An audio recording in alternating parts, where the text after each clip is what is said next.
Hey there, and welcome back to another episode of Fixed Right and Guaranteed Unplugged. So we have a special guest today, Kelda, who's typically behind the camera on these podcasts. She's our marketing coordinator, videographer, funny meme person, Curator. curator. That's a good word. Curator. So talking about that. So we had a Telegram is a tool we use for our internal communications. And we created a funny memes for you color created with that, didn't you? Actually, me was Sheldrick, and I made one meme of a Will, and she just decided, oh, we need to make a chat so you can put anything funny in here. Okay. So one of the first things I remember Kelda put in that group was poor Jake. Let's just start there. Poor Jake.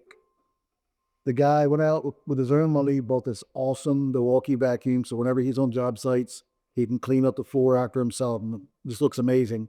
So what does Kelda do? Well, I want you to share. What did you do with Jake? Put her in a maid dress. Yeah. So Jake's walking across the driveway in a maid dress that may or may not have made the video for the Christmas party. So Or do you? yeah, sorry, Dick. All right. So Kelda has been here now 9 months, and we're not in HVAC before coming here. No, no. So you were working with animals, right? So tell us a little bit about your past and how you made it from working with animals to HVAC technician. So, Mom, I started working with animals when I turned 18. I started at Charles County Animal Shelter as a volunteer, and then it kind of just I was in college for something completely different. I was going to become a teacher originally. So And I started working volunteering there. I worked with the animals. I was like, mate, I kind of really like this. And I just kind of got hooked. And then from there, I started working in boarding kennel. So I did that for the longest time. And then I kind of was like, ooh, I feel like I could do more. And then I got a job, as some people might recognize me from Tower Wellcat, as a veterinary technician until I got into that. And it just kept going. And then 10 years later, it's just the burnout got really bad. The compassion fatigue got really, really bad. And don't get me wrong, I loved what I did, but your mental health had to come first at a certain point.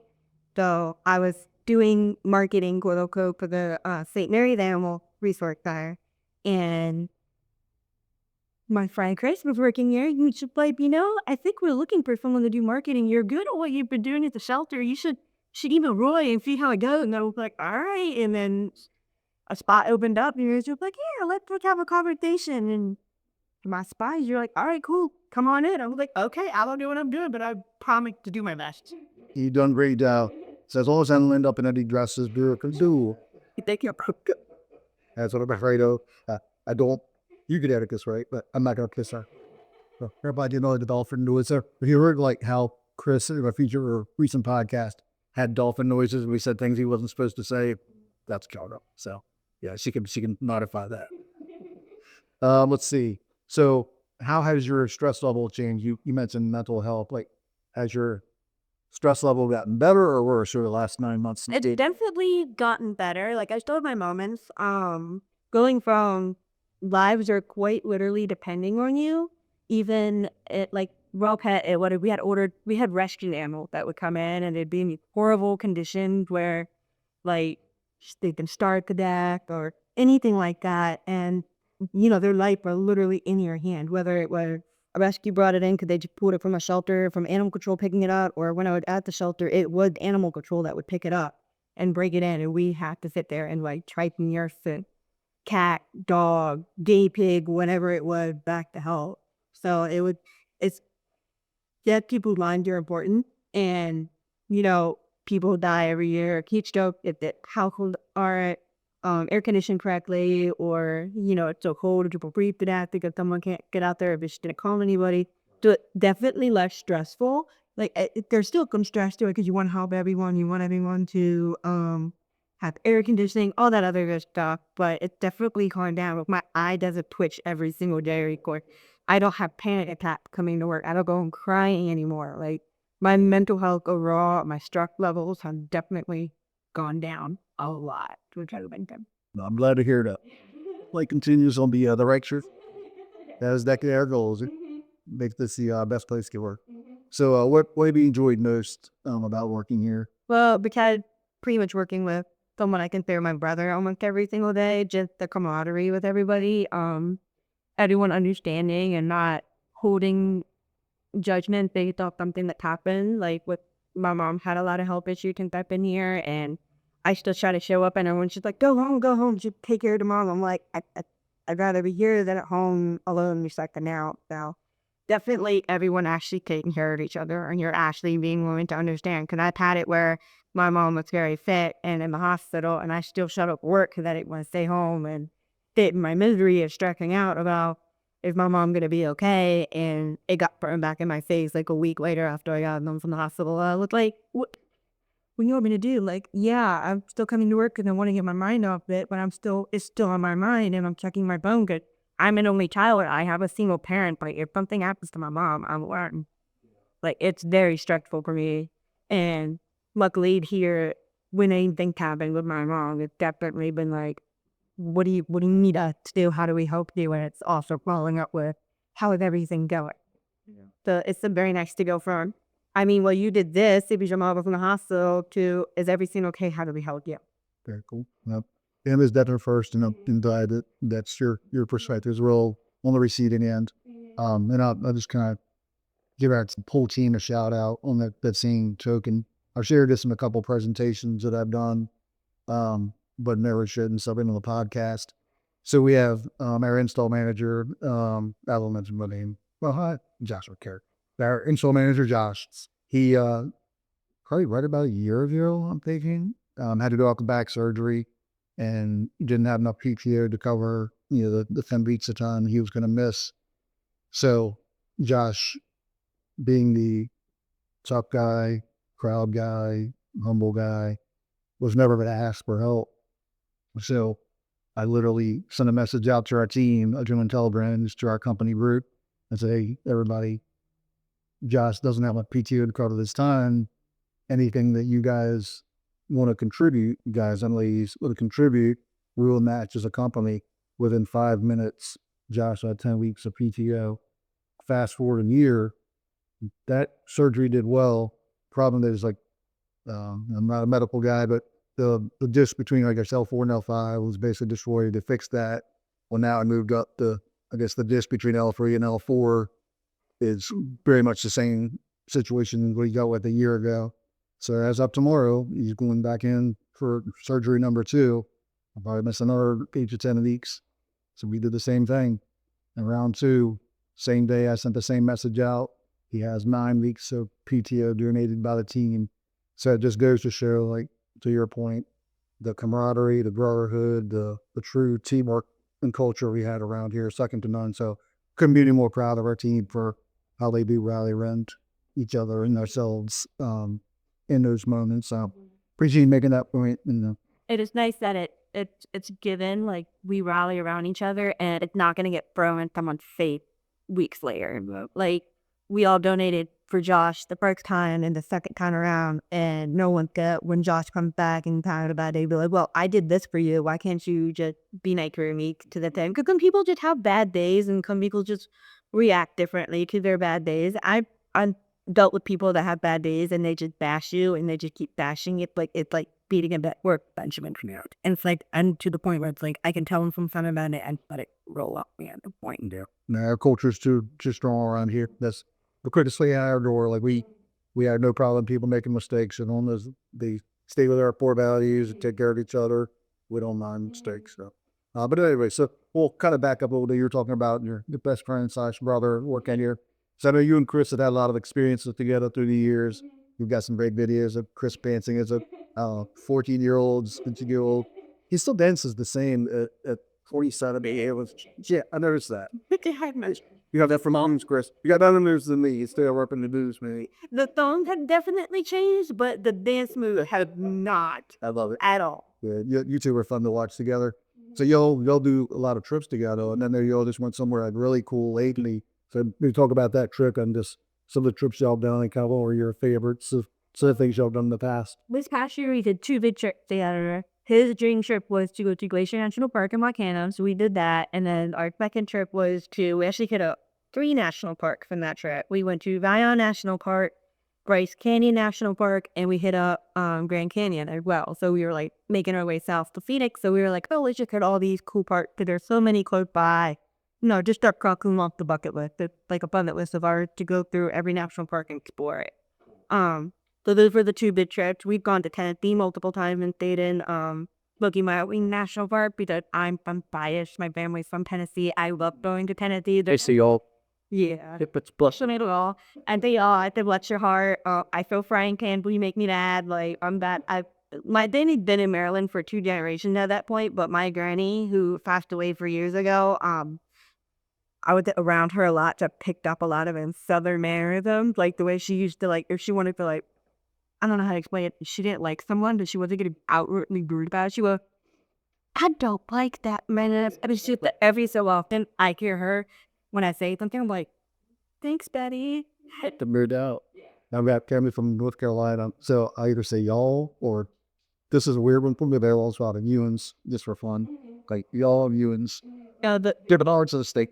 The y'all from now, my best friend's from Texas, but she got a little bit of a Southern raw every so often. And the shelter used to laugh at when we both get on a tangent about something. They're like, you guys are just sounding like doing banjo. What are you even saying right now? And if you get worked up on something, the twang will come out and you're not going to understand anything. It's like almost like Boomhauer from King of the Hill, essentially. I have no idea what we're talking about. It sounds good. Yeah, it's really fun. I have watched King of the Hill. There's only 1 or 2 episodes. Yes. All right, so y'all done some cool trips together. What is like your favorite trip or experience from past, whether it's with Chris or this one that you did with family or something? I mean, they both had something unique that made them great. The first time we went to Tennessee as like a group of friends that I didn't go with my mom or anyone family related, that was special to me because it was the first time I'd gone by myself. It was my first solo trip per se. It just everything we've done has had something great about that trip, whether it was getting lost in the woods or Chris was ahead of me one time on a hike on the side of a mountain. And I was trying to catch up to him and a bear walked in front of me. I was just like, I'm gonna die. But the bear walked like, I'm not scared. But Good Chris to be there to protect you. were you a football head? He saw the bear when he first went down, and then I would right behind him, like probably 100 yards behind him, but I couldn't see him, and I saw the bear running across the place. I'm gonna stop moving. I'm gonna take a picture of that. I'm gonna start commenting. I didn't want to be eaten because I thought it was cuz, so which meant Mama would you borrow on it, and Mama better don't mess around with that. Pushing spot bear. But every trip they've had their own unique thing. Like Glacier, it would. You were in Montana, and it was just a whole different world up there because it's just mountain. Like everywhere you turned your head, there was mountain everywhere. The cabin we stayed at was like right on the water and or mountain in the background of the water. So that experience and staying in that house was so great. For I really like going to the top left area and being in the canyon with the kind of mountains. So Zion had that a big bucket list place grenade, so we'd have to see Zion National Park. That's a few wild animals you don't see here. A lot of chipmunk, really, but like just seeing cool animals like mountain goats. No, having no moose. That was my only thing for our hair. We did not fish. She was telling me a lot about moose portion. It's I was so determined that we could pet a moose. I could bring a moose back. I could at least see a moose. No. No, I'm so sorry that didn't happen for you. Well, we only had a really quick encounter with the mountain lion because we went into what they call flat canyons where they're like really narrow. If you've seen the picture of Crick doing the split in the canyon, that's what it was. And we were walking back out and we saw these giant footprints because we were on horseback guided tour. We were walking out and saw these giant footprints and they're like, oh, there's a mountain lion and these are fresh. And Jeff missed it or we scared it off. And I looked like, like, so you probably had a picture of Chris still doing the splits, right? probably, yeah. I wonder what that would look like in the like a tutu Garmin grid. It just I was just thinking that It's somewhere. I just gotta go find it. no ideas there, bros. All right. So in your past, what are you most proud of? In my calf? Or now, just in life? Well, I guess in my past, I'm very proud of the work I did with the animals that I had worked with, all the people that I helped from that. I'm very proud of what I accomplished from that. I'm very proud of working away from all the mental health issues that I struggled with throughout the year, slowly but surely getting better about stuff. Like everyone, it's not many years, it had the up and down, but every day I was starting to get a little bit better. I'm not having any of my depressive episodes or panic attack or PTSD flashback or anything like that. I'm very proud of all the struggle mentally that I overcome and all the animals that I was able to save. And even if I couldn't save, I'm proud of myself from being there and sticking out and being that person that was there from them all the way to the end, because some of those animals never saw above until up to the very end. Yeah. Well, you got amazing heart, so I'm glad, again, things are going the right direction. And you mean a lot to a whole lot of us here, and your special purpose was for this world. So you're doing all the right things. Thank you. So what are you looking forward to, like, over the next 5 to 10 years, personally and or professionally? Personally, a lot of more trip. Want to go on more trip. I'm going back. I went to Las Vegas this past year. I'm going again, hitting another national park while I'm already out there. Hoping to buy a house within the next 10, ideally 5, but realistically 10, just because life is crazy and you never know what can happen. I wanted to move to Tennessee for so long and then realized that it wouldn't be that far away from my base here. So that's why I never did it. Like, I got to buy a house, but hope to buy a house, hope to grow professionally in my ability to edit and shoot videos. Like, I have so many cool ideas and just learning how to put those ideas into real life and figure out how to do them. So just kind of grow professionally with my editing and learn more about HVAC so that when someone asks me a question, I don't have to ask 6 other people to help me. But yeah, just growing. I just hope to grow as a first and grow as the marketing coordinator, videographer, just grow in any way possible. Cool. Well, I'm glad that you're here to get to learn, practice with our material. You do an amazing job. A lot of the podcasts, the Facebook posts where you kind of put the memes out there and the funny stuff.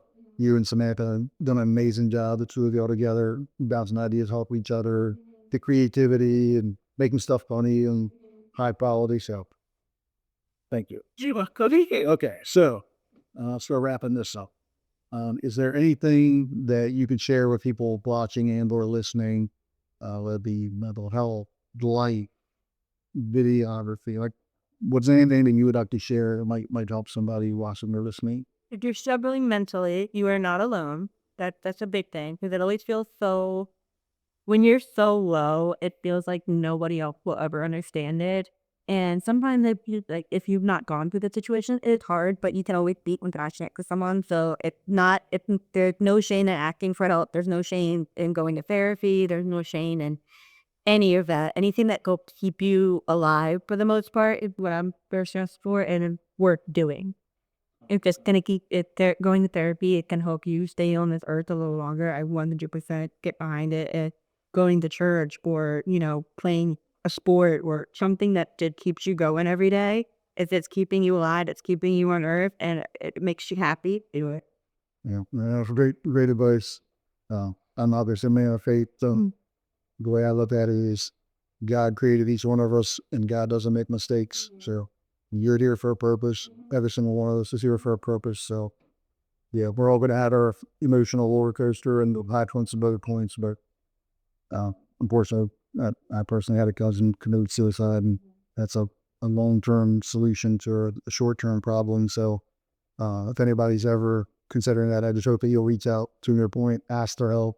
From practical standpoint, we coach around here. Like, asking for help is a strength. Humility is a strength. Being surpriseful, mudding stuff up, that's actual weakness, right? Studying the most successful people in sports, in life, in business. With Tom Brady, probably the best quarterback who's ever lived, right? He had a coach. Craig Groeschel, one of my favorite leaders and pastors out there, he's got a coach. Yeah, so whether you call it a counselor, a therapist, a coach, that is important because you want to grow through books and people for the most part, like experiences. But yeah, you're 100% right. Just ask for help. That is 100% a strength and not a weakness. So, and remember, you matter. You and everybody else out there, you matter. No. Well, anyway, really appreciate you sharing all that stuff and being vulnerable and people that, sometimes bottle that stuff and don't share. So I think that's a strength of yours that you're willing to share. That's a thank you. It took a long time to get to being willing to share because I learned to bottle everything up and then you explode and then you kick things out on the wrong people and you hurt people when you do it that way and they don't care if you're going through something. They're not going to remember that you were going through something. They're going to remember that you hurt them. Yeah, that's like, I don't know where I heard this one time, but you think about in traffic, now people will cut you off and you kind of get that road rage kicking in. I can't say I've ever gripped a steering wheel or kind of given somebody, doing one finger wave. But I heard this one time and said, what if that person is like trying to get to the hospital because somebody from their loved ones is having an emergency. So I started asking myself, like, man, I wonder what's going on in that person's life that's making them do that. And that just puts me in a different frame of mind, in a different place where now I don't get angry or frustrated over what they're doing. I'm genuinely curious, like, man, I hope everything's okay with them. I know it will make them do that. So maybe sometimes we're just asking ourselves better questions, and understanding everybody is fighting their own battles that many times none of us are going to know about. So just understanding that, hey, let's give people a little bit more grace and not get fired up over it. So the older I get, the more I realize that I could have handled a whole lot of situations differently in the past. But yeah, I could have avoided a lot of fight when I was in middle. Yeah, I get talk to my vice principal. Like, But anyway, well, again, thanks very much for sharing everything. And I hope those of you who are listening and watching were able to pull something out of this. And again, if there's ever anything that we can do, please absolutely give us a call. Email us, message us through our website, fixedguarantee.com. But it could be anything HVAC related or just life related. You have a question, please feel free to reach out. That's what we're here for. So thank you very much. And we hope you all have an amazing week.